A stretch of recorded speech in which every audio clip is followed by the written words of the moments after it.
गरुडगमन तव चरणकमलमिह मनसि लसतु मम नित्यम्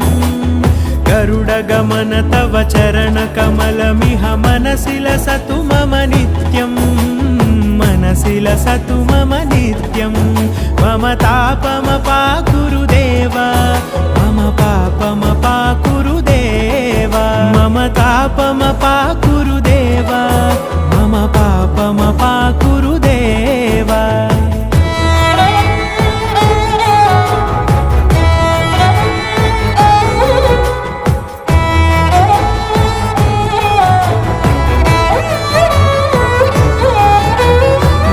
जनयन विधिनमुचिहरण मुख विबुध विनुत पद पद्मा जलजनयन विधिनमुचिहरण मुख विबुध विनुत पद पद्मा विबुध विनुत पद पद्मा